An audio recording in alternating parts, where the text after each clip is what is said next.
Hi guys! Welcome back to my YouTube channel. Good morning, good afternoon, good evening sa ating lahat. Saan man tayo sulok ng mundo. Sana ay nasa mabuti tayong kalagayan at ligtas sa anuman masamang kapahamakan. At bago ang lahat, shoutout muna tayo sa founder ng Kalingap, Kuya Val Santos Matubang, at Edna Vlogs, Kalingap Rob, syempre kay Jack Matubang, at sa lahat ng mga sponsor na walang sawa tumulong sa mga nangangailangan, more blessing to come. At syempre shoutout sa Kalingap Strikers. Andyan si Pexi Lixi, Maria Ligaspi Vlog, si Lena Barbosa, Hayat's Mix Vlog, Marilyn Chang, at syempre si Founder Ann.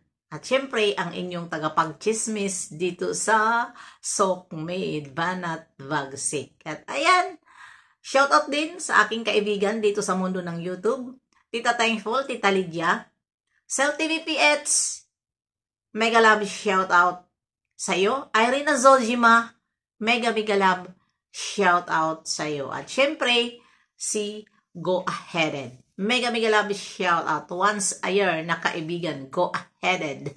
Go Aheaded. Ayan ano ngayon ang ating reaction video? Nandiyan na naman sa ating thumbnail si Yang Mi. Siya ngayon ang ating re-reactionan dahil ito nga si Yang Mi ay napanood ko.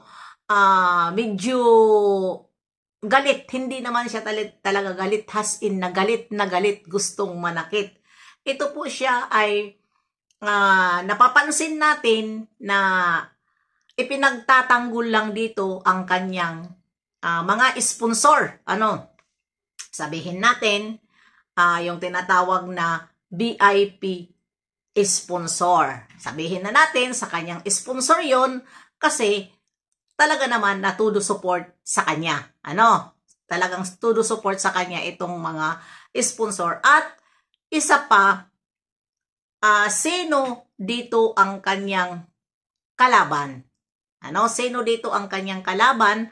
At mayroon daw isang nag-thumbnail sa mga VIP sponsor. At hindi ko iyon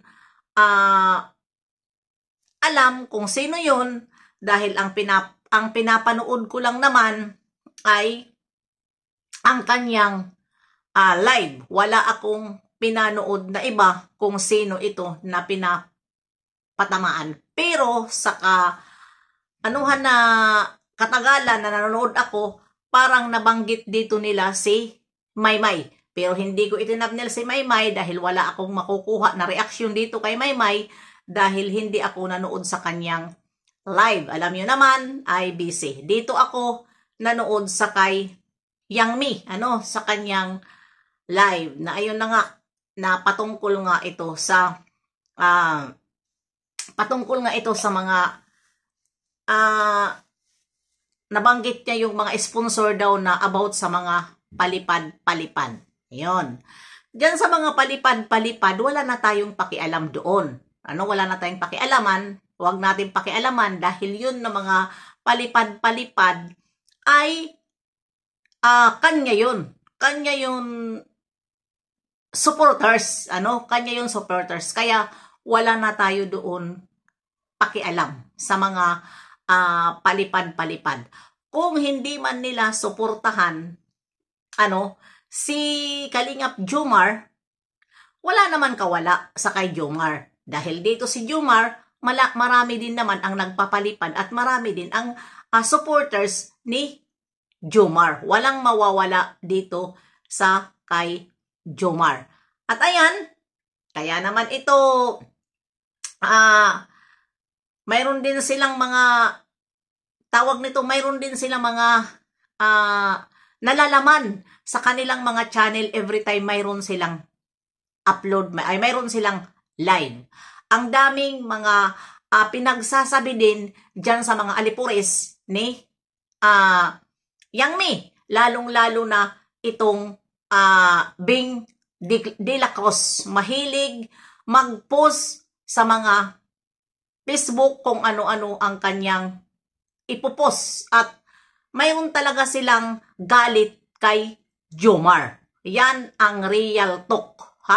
May galit sila kay Jomar. Dahil itong group na ito na Jomcar Eten, walang L, ay ito po sila, ay nabubuwag na ito sila. Nabubuwag na. At ito sila, ang group nila Yangmi, ay kanilang susuportahan ay si Carla lang, at hindi na nila susuportahan si Jomar. Pero, sa ngayon, nadadamay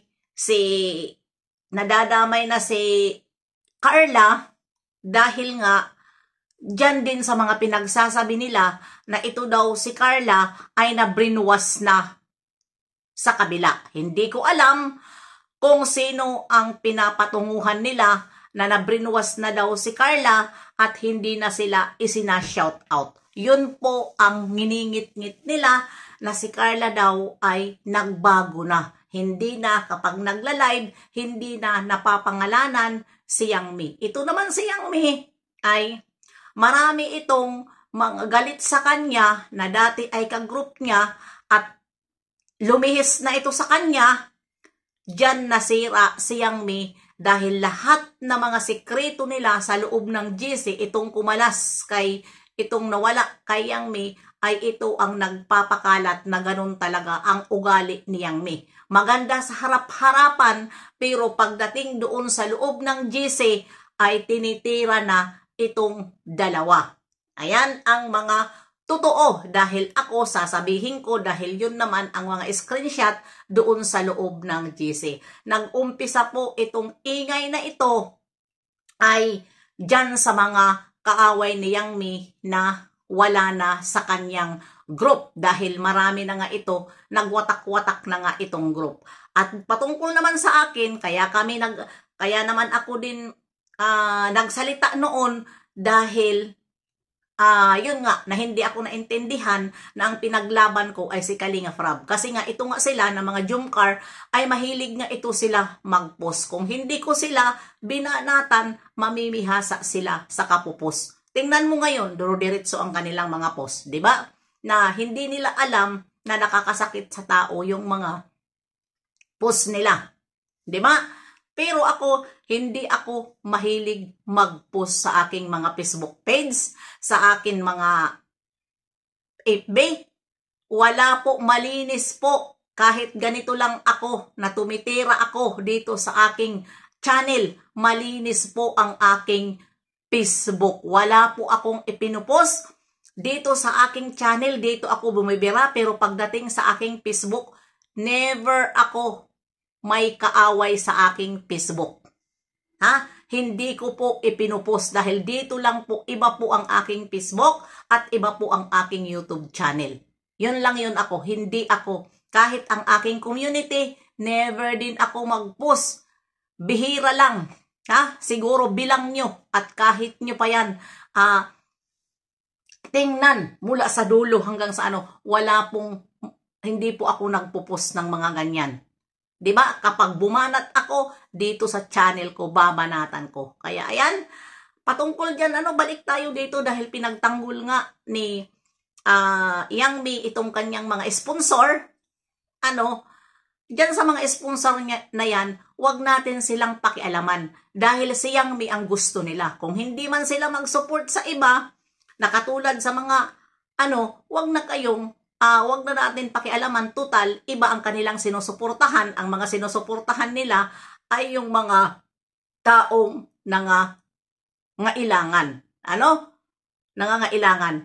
Sa mga palipad-palipad, wag na po natin yun intindihin. Hayaan natin kung magpalipad sila kay Yangmi dahil total ay kaibigan ni Yangmi. Katulad sa akin ngayon. Mayroon akong sponsor na kaibigan ko, akin lang yun. Mayroon ako tagapagpalipad, akin lang yun. Mga BPI.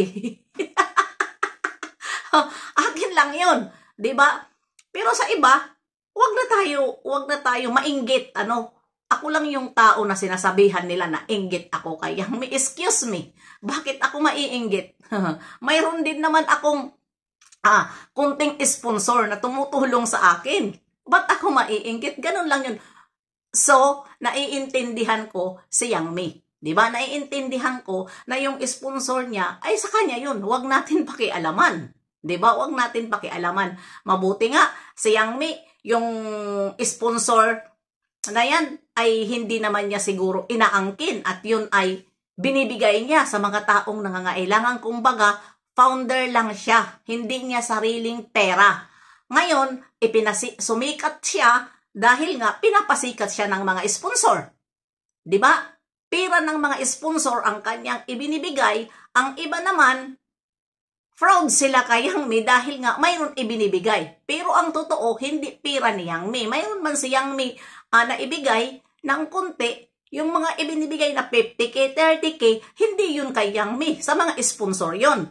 Sumikat siya dahil pangalan niya ang nababanggit ni Kalingap Rab. Yun lang yun ha. Kaya hanggang dito na lang, paliwanag lang. Wala akong nabanggit dahil ito parang sila na naman ngayon ang may alitan ni basta mayroon siyang nabanggit si Maymay. Panoorin niyo na lang dahil wala akong masasabi dito kay Maymay dahil hindi ko si Maymay pinanood. Kaya hanggang dito na lang. See you next live and upload. God bless sa ating lahat. Bye-bye.